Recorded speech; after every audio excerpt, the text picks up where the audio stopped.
What if I told you that just one day before passing, many elderly people, especially those over 80, experience something truly mysterious?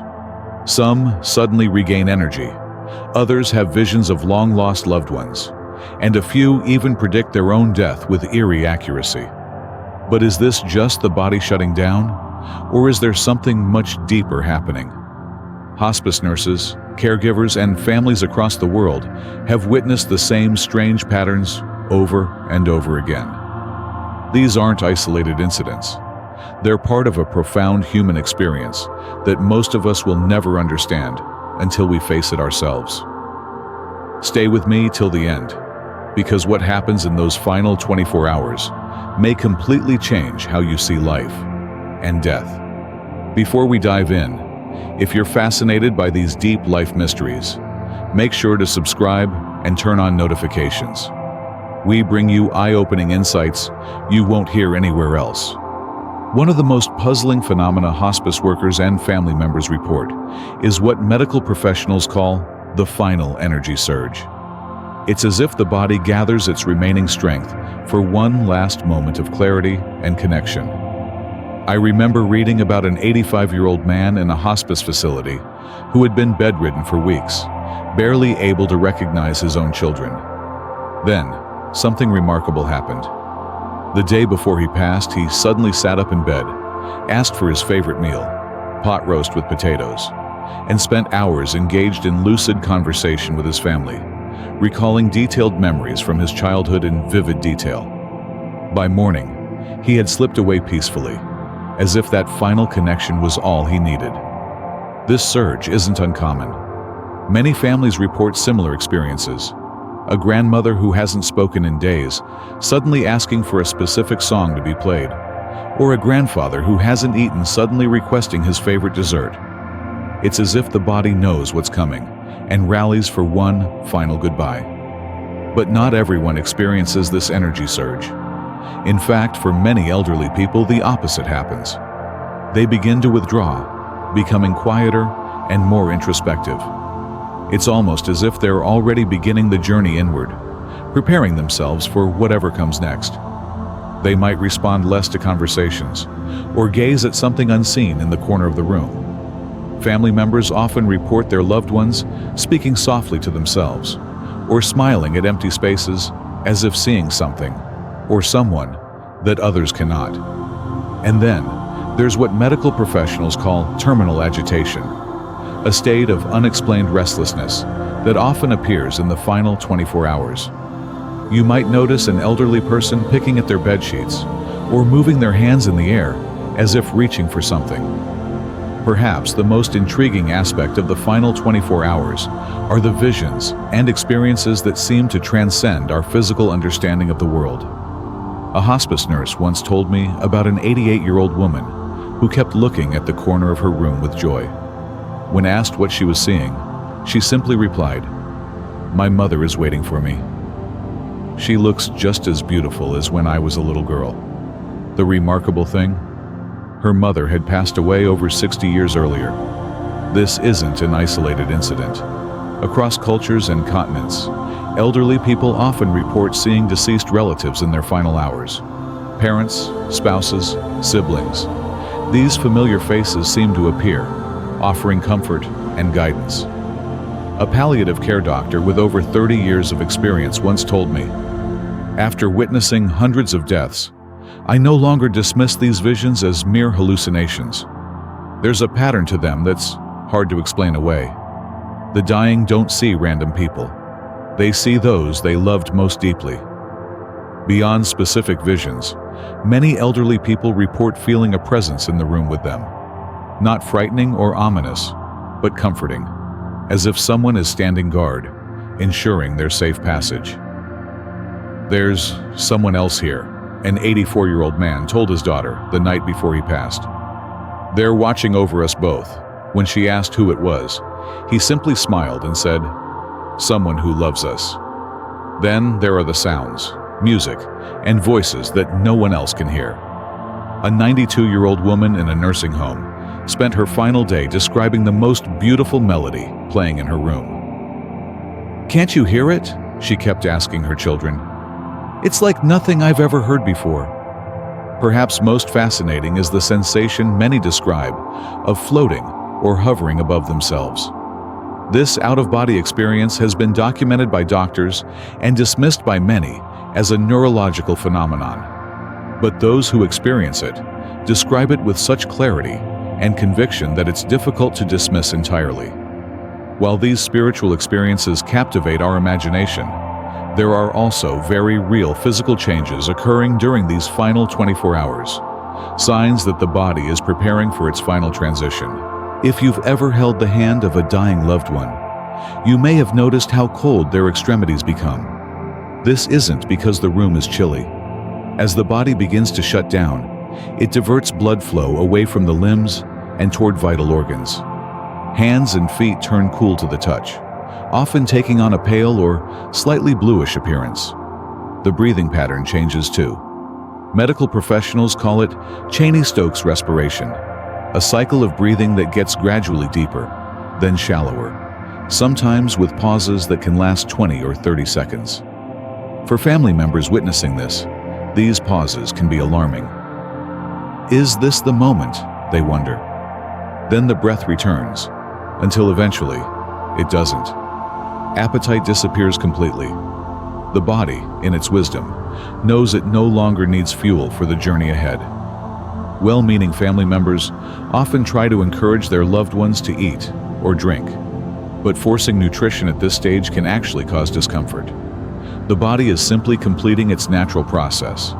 Sleep increases dramatically in these final hours. The elderly person may be conscious for only brief periods, drifting between this world and whatever lies beyond. When they do wake, they often seem confused or disoriented, as if they're already partially somewhere else. The mind, too, undergoes profound transformations in those final 24 hours. Many elderly people experience a sudden, inexplicable sense of peace. After weeks or months of suffering, they might wake up on their final day with a serene acceptance. "I'm ready now," they often say, or simply, "It's time." This acceptance often extends to unresolved conflicts as well. I've heard countless stories of elderly parents who, in their final hours, finally make peace with estranged children, or let go of grudges they've held for decades. It's as if the proximity to death puts everything into perspective, revealing what truly matters. There's also a subtle form of goodbye that occurs, not always with words, but with gestures. An elderly woman might suddenly give her granddaughter a cherished piece of jewelry. A grandfather might call a distant relative he hasn't spoken to in years. The words they choose often carry deeper meaning too. "Take care of yourself" becomes not just a casual phrase, but a final blessing. "I'll see you later" takes on new significance when spoken by someone who somehow knows they won't see another sunrise. Their emotions can be puzzling to those around them. Unexplained tears might stream down their face, not necessarily from sadness, but perhaps from the overwhelming nature of what they're experiencing. Others might smile, or even laugh at seemingly nothing, perhaps responding to something or someone that others cannot perceive. How we understand these final hours is deeply influenced by our cultural and religious beliefs. In Buddhist and Hindu traditions, death is seen not as an ending, but as a transition.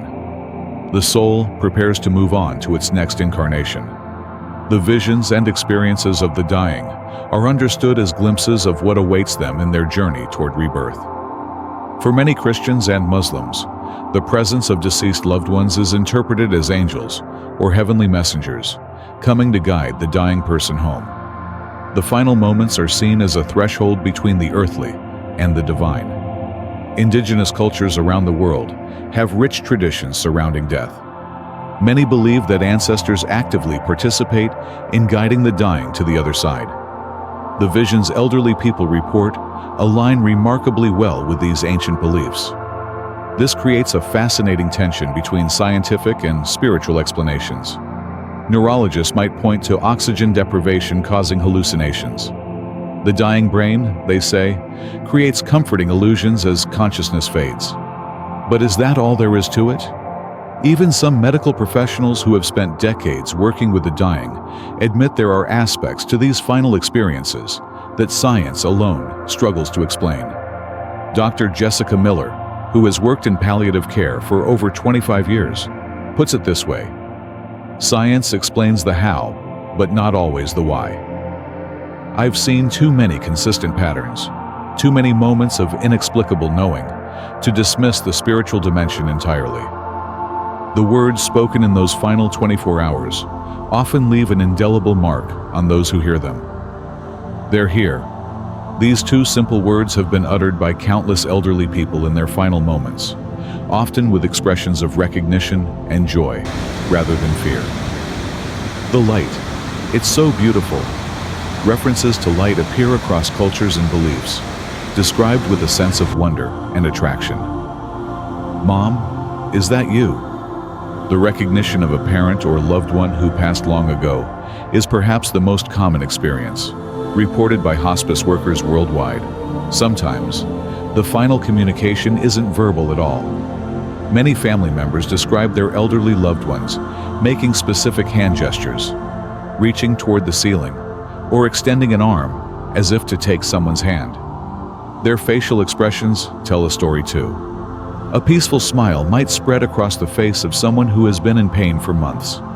Their eyes might widen with wonder, or they might gaze intently at a specific spot in the room that appears empty to everyone else. In the very last minutes before passing, there's often a palpable shift in the atmosphere of the room. Hospice workers describe it as a sudden calm, a stillness that settles over everything like a gentle blanket. Many dying individuals take one last, intentional look at their loved ones. This final gaze often feels different, deeper, more meaningful, as if they're trying to memorize the faces surrounding them, or perhaps imprint their love one last time.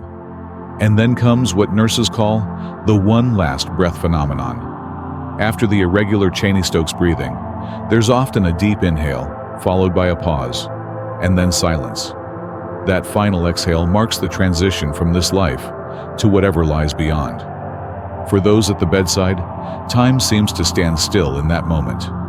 There's a sacred quality to it, the threshold between presence and absence, between being and non-being. What do elderly people experience one day before passing? It's a complex tapestry of physical changes, psychological shifts, and perhaps, just perhaps, something that transcends our understanding of reality itself. Whether you see these final experiences as the beautiful architecture of a brain shutting down or glimpses into what awaits us all, one thing is clear.